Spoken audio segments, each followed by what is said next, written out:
জরিমানা করায় তর্কে জড়ালেন মার্কেটের সেক্রেটারি। দোকানি চায়না মাল জাপানি বলে বিক্রি করছিলেন। চলুন ভোক্তা অধিকার অভিযান থেকে দেখব বিস্তারিত।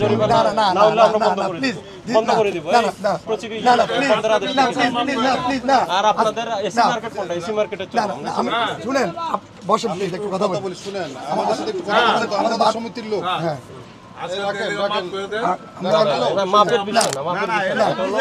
নিয়মের বিষয়, নিয়মে টয়োটা আবার মুখে বললো চায়না, কিন্তু মেড ইন লেখা জাপান।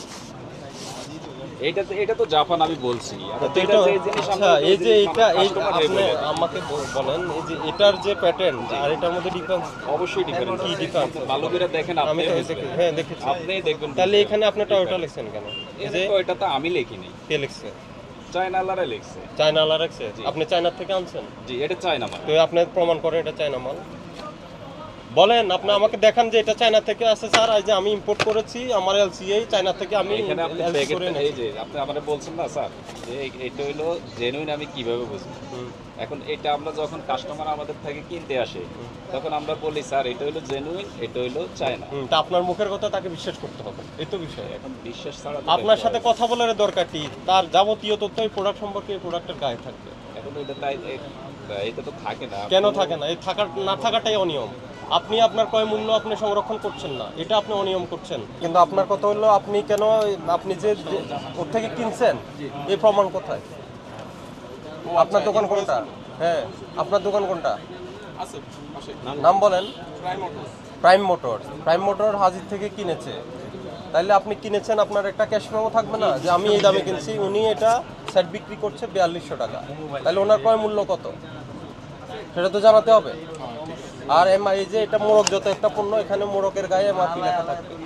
এই যে মোবিল লিখে দিয়েছে এমআরপি কত, তার ইঞ্জিন অয়েলের। আর এই যে এগুলো তো সেম, এগুলোতে দাম কোথায়? একমাত্র মোবিল ছাড়া আর কোনোটার মধ্যে এমআরপি দেওয়া থাকে না, এমআরপি থাকবে, মালেই দেওয়া থাকে।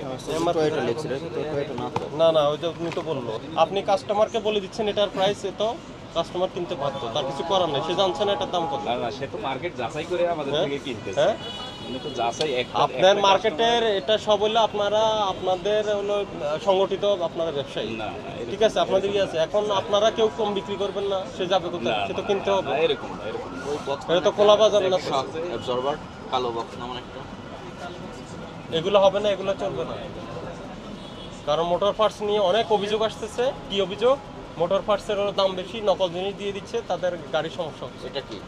এটা কমন অভিযোগ হয়ে গেছে। যারা দিতেছে কমন তাদের অভিযোগ অবশ্যই ধরতে হইব, কিন্তু আমরা তো আল্লাহর রহমতে আপনারা আজকে- সবাই না, সবাই না। আপনার ইনভয়েস কোথায়? আপনার ক্যাশ মেমো দেখান আমাকে। এটা কত করে দেখান, আপনার ক্রয় মূল্যটা দেখান। আপনি এই যে 4200 টাকাটা বিক্রি করছেন, এটার ক্রয় মূল্য দেখান। হাজি মোটরসের ক্রয় মূল্য দেখান, ক্রয় মূল্য দেখান আমাকে। আপনি চলেন হাজি মোটরসে, চলেন, আমি যাবো এখন, চলেন। ক্রয় মূল্য সে ইনভয়েস কেন দিল না তাকে জিজ্ঞেস করি আমি। এটা কি? আমি জানেন সেক্রেটারি আপনাদের যে যারা মোটর পার্টস ব্যবসায়ী, জি, ওতে অনেক অভিযোগ আসতেছে। অভিযোগ তখন সারা বাংলাদেশ সবার বিরুদ্ধে অভিযোগ আছে। না, সবার বিরুদ্ধে কেন না থাকবে? সবার বিরুদ্ধে অভিযোগ আছে, এটা ভুল কথা। কিন্তু আপনি তো এভাবে বললে হবে না। একটা অভিযুক্ত জাতি না, এই যে জাতি হিসাবে, জাতি তো আমাদের নিয়ে, হ্যাঁ, জাতি তো আমাদের নিয়ে। আপনার পজিশন থেকে আপনি ঠিক মতো চলেন, আমার পজিশন থেকে আমি চলি, সবাই সবার পজিশন থেকে যদি ঠিক না হয়, তাহলে জাতি তো এভাবেই চলবে। আমি আপনার বলি, এখন আমাদের যেটা বক্তব্য হলো, মোটর পার্টসের যেসব আপনারা ব্যবসা করছেন, আপনারা ওই যে বলছেন কি এটা হলো চায়না থেকে আসছে, এটা জাপান থেকে আসছে, এটা থাইল্যান্ড থেকে আসছে, হ্যাঁ, কিন্তু ওকে, ভালো কথা। তাহলে আপনি যদি ওই দেশ থেকে আনে, নিশ্চয় কেউ তো ইম্পোর্ট করে, এলসি করে আনে, তাহলে এখানে যে লেভেলে কোনো ইম্পোর্টারের তথ্য নেই। এটা মেবি আমাদের ইম্পোর্টার যে হাজি, অলরেডি তার তথ্য আছে। কি তথ্য আছে? এটা হাজি অটোমোবাইল ইম্পোর্ট করছে। হাজি অটোমোবাইল এতটুকু, এরপরে কি হাজি অটোমোবাইল কোথায় বসে, ওনার ঠিকানা কি, এটা এইসব বিষয় কই? এমআরপি দেওয়া নাই। এরপরে এমআরপি কোথায়? বাই দ্য ওয়ে, আমি আপনার এটা বলছি, এখন যদি অলরেডি আমরা যদি এই মালটা শুনেন, এই মালটা যদি অলরেডি আমরা যদি এখানে যদি প্রত্যেকটা মধ্যে হাজি লাগিয়ে লেগে রাখি, তাহলে কিন্তু কেউ কিন্তু আপনার খুচরা বাজার কিন্তু কেউ আসবে না, কিন্তু সবাই কিন্তু হাজির কাজ করবে। তাহলে তো যারা এখান থেকে যারা হাজির থেকে আনি বিক্রি করে, তারা কি? না, এই যে উনি আপনার হাজির থেকে আনছে না, উনি হাজির থেকে আপনি হলেন, তাহলে আমার কে বলে আপনি হলেন আমদানিকারক, উনি একজন হোলসেলার ও রিটেইলার। এই তো না উনি খুচরা বিক্রি করে রিটেল। সেটাই বললাম, রিটেইলার। তাহলে আপনি আমদানি করেছেন, এটা আপনার আমদানি খরচ সহ আপনার একটা প্রফিট মার্জিন আছে, ওটা সহ দামটা কত হবে আপনি জানেন, উনি জানার সুযোগ আছে? না উনি জানেন শুধু যেহেতু ইম্পোর্ট করেন নাই, তাহলে সেটা আপনার এন্ড থেকে আপনারই দায়িত্ব ছিল এটা এমআরপি উল্লেখ করে দেওয়া। আপনি কি করবেন, ওনাতে একটা কমিশনে বিক্রি করবেন আপনি, ঠিক আছে? বাজারে মার্কেট মানে সেন্টে সাপ্লাই সেন্টে এইভাবেই চলে, এইভাবেই চলে। না না না, শুনেন, আমরা কাজ করতেছি, বসা লাগবে না, এইভাবেই চলে। তো সেটা তো আপনার আমি একটু পরে ফোন দিচ্ছি, আমি আপনার একটু এন্ড থেকে আপনি আপনার দায়িত্ব পালন করেননি, এটা গেছে একটা বিষয়। দ্বিতীয় বিষয় হলো এই স্যার, মোটর পাঁচের কোনো রিটেল প্রাইস থাকে না। মোটর পাঁচে দেখেন আপনার পুরো বাংলাদেশ। আমি আপনাকে বলি, আমাকে ওটা এটা না উনি আমাদের উনি আমাদের আমি আপনাকে বলি, সিনিয়র ব্যবসায়ী আমি আপনাকে বলি, এখানে মোটর পার্টসের ইস্যু না, যত ধরনের মোড়কজাত পণ্য থাকবে, এটা মোড়ক কি, এই যে একটা আপনি মোড়ক করলেন না, যত ধরনের মোড়কজাত পণ্য থাকবে প্রত্যেকটার গায়ে এমআরপি থাকতে হবে। এটা প্যাকেজিং রুলের নিয়মে এটা। এই যে মোবিল কোম্পানি কি করছে, মোবিলেরটা উনি কি করছে, উনি কিন্তু এখানে এমআরপি উল্লেখ করে দিয়েছে, এটাই নিয়ম। আপনি বলে থাকে না, এটা হলো আপনার কথা, থাকে না। সরকারি রুলসে কি বলছে যে থাকে না? আপনি বিএসটি এর প্যাকেজিং রুলটা পড়ে দেখেন, এরপরে বলতে পারবেন থাকে কি থাকে না, ঠিক আছে? না জেনে কথা বলা যাবে না, এটা গেছে একটা বিষয়। আর দ্বিতীয় বিষয় হলো যে বাংলাদেশে কিছু লোকাল প্রোডাক্ট তৈরি করে, ওনারা বলেন যে ওই যে হুবহু প্যাকেট তৈরি করে, হ্যাঁ এই ধরনের প্যাকেট তৈরি করেন, এই ধরনের প্যাকেট তৈরি বললেন যে এটা চায়না থেকে আসছে, জাপান থেকে আসছে, থাইল্যান্ড থেকে আসছে। না বাংলাদেশে কোনো মোটর হ্যাঁ, এই ধরনের ঘটনাগুলো ঘটছে। তাহলে আপনার সাবস্ট্যান্ডার্ড নিম্নমানের এই পার্টসগুলো ব্যবহার করলে গাড়ির ক্ষতি হবে। হ্যাঁ, এটা ফার্স্টের বিষয়। আর যেগুলো ইঞ্জিন অয়েল, লুবেল, কুলেন্ট বলেন, অন্যান্য যাদের লিকুইড জাতীয় যেগুলো আছে, এই যে গ্রিস বলেন, এগুলো হিউজ পরিমাণে নকল হচ্ছে। হ্যাঁ, নকল আমাকে না বুঝার জন্য আমার যদি বাইরের থেকে আসে, আমার ইম্পোর্টারের তথ্য থাকলে বাড়িতে আসলে বাংলাদেশি পুরো আমরা অরিজিনালি, এটা আমি আপনার এটা এভারেজ কথা বলছি, আমি মোবিল কোম্পানি। আমি স্পেসিফিক মোবিলের কথা বলছি না। মোবিল ঠিক আছে, আমি ওনাকে দেখাইলাম এখানে এমআরপি আছে, এটা বুঝতে হবে কি বলতে চাচ্ছে, এটা বোঝা লাগবে। এরপরে আপনার যারা আপনার ইম্পোর্ট করে, ইম্পোর্টারের তথ্য না থাকলে আমরা বুঝবো না। আর ইম্পোর্টার যদি ইম্পোর্ট করে, তার এলসি থাকবে, ডকুমেন্টস থাকবে, যাবতীয় ডকুমেন্টস থাকবে। কথা ক্লিয়ার? এগুলা না, আপনি বলেন যে এতদিন পর্যন্ত করা হয়নি, এতদিন পর্যন্ত আমরা অনেক কিছু করি নাই, তাহলে কি আমাদের সামনে চেঞ্জ হওয়ার সুযোগ নাই?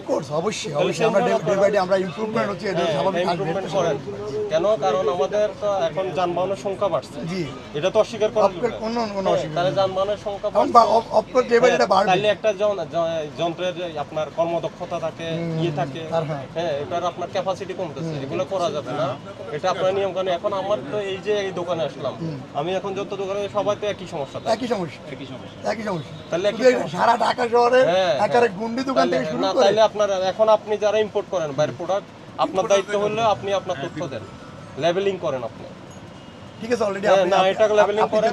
আর এটা ভোক্তা অধিকার, আমি বলি ভোক্তা অধিকার সংরক্ষণ অধিদপ্তর, আমরা কিন্তু এই সেক্টরে কাজ করব, ঠিক আছে? সেক্টরে কাজ করব আমরা আজকের থেকে শুরু করলাম। মহাখালী বলেন, যেখানে যেখানে আছেন, বাংলা বাজার বলেন, হবে। আর এগুলো কিন্তু স্পষ্ট আইনের লঙ্ঘন, আমি বলে দিচ্ছি। মোড়কজাত পণ্যে এমআরপি থাকবে, আমদানিকারক হলে তার আমদানিকারক স্টিকার থাকবে, এমআরপি থাকে। আপনি যার কাছে বিক্রি করছেন তাকে ইনভয়েস দেন না, উনি ইনভয়েস দেখাতে পারে না। আপনি কি দামে বিক্রি করেছেন সেটা উনি দেখাতে পারে না, উনি নিজের মন গড়া দামে এটা একটা 4200 টাকা 4400 টাকা বিক্রি করে দিচ্ছে, ঠিক আছে? এটা করা যাবে না, এটা হবে না, এটা একটা সিস্টেমে আনতে হবে। আপনারা লিগ্যাল হইতে ব্যবসা করেন, অসুবিধা না। অধিকার সংরক্ষণ আইন অনুযায়ী এটা শাস্তিযোগ্য অপরাধ, দুইটা ধারায় আমলযোগ্য। 1 লক্ষ টাকা জরিমানার বিধান, আজকে আমি 5000 টাকা আপনাকে জরিমানা করলাম, জরিমানা বন্ধ করে দিব। আর আপনাদের এসি মার্কেট কোনটা? এসি মার্কেটে শুনেন, বসেন প্লিজ, একটু কথা বলি। শুনেন, আমাদের সাথে একটু কথা বলেন তো, আমাদের সমিতির লোক। হ্যাঁ, মাপের বিষয় না, নিয়মের বিষয়, নিয়মে আমি বলি এখানে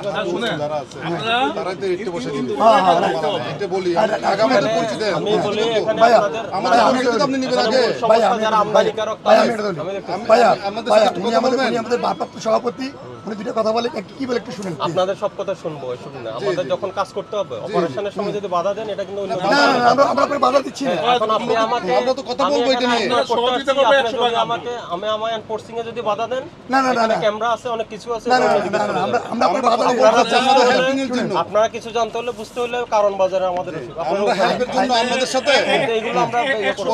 পরস্পরের সাথে হেল্পের জন্য একটু কথা বলা দরকার।